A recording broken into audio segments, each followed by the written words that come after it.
গণহত্যাকারী হিসেবে আওয়ামী লীগের বিচার না হওয়া পর্যন্ত দেশে কিছুই প্রাসঙ্গিক হবে না, মন্তব্য করেছেন এনসিপি নেতা সার্জিস আলম। শুক্রবার ইনকিলাব মঞ্চ আয়োজিত শহীদী সমাবেশে কথা বলেন তিনি। সমাবেশে আওয়ামী লীগের রাজনীতি নিষিদ্ধে 4 দফা দাবি তুলে ধরেন ইনকিলাব মঞ্চের মুখপাত্র শরীফ ওসমান হাদি।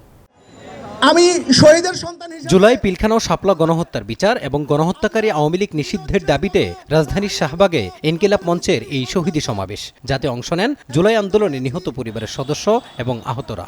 অংশ নেন বিভিন্ন রাজনৈতিক দলের নেতাকর্মীরাও। পরে সমাবেশ শেষে মিছিল করে ইনকিলাব মঞ্চ।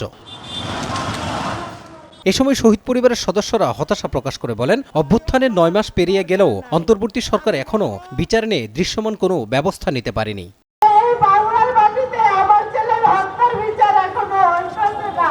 আমরা চাই এই সরকারের শাসনামলে আমরা যেন এই শহীদদের বিচারটা দেখে যাইতে পারি। সমাবেশে বক্তারা বলেন, আওয়ামী লীগের বিচার না হলে জুলাই অভ্যুত্থানের স্বপ্ন পূরণ হবে না। আগামী 100 দিনের মধ্যে আওয়ামী লীগ নিষিদ্ধ না করলে সচিবালয় অভিমুখে মার্চ ফর বাংলাদেশ কর্মসূচি ঘোষণা দেন ইনকিলাব মঞ্চের মুখপাত্র।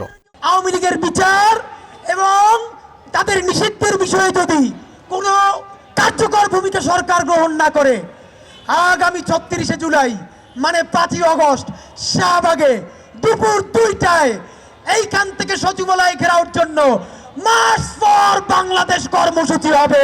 1400 শহীদের রক্ত দিয়ে দেয়ালে দেয়ালে আওয়ামী লীগের ভবিষ্যৎ লেখা হয়ে গেছে।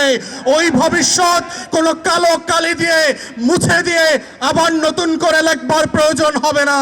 সমাবেশে এনসিপি নেতা সার্জিস আলম বলেন, গণহত্যার বিচার না করে ভিন্ন কিছু ভাবলে রক্তের দায় অন্তর্বর্তী সরকারকে বয়ে বেড়াতে হবে।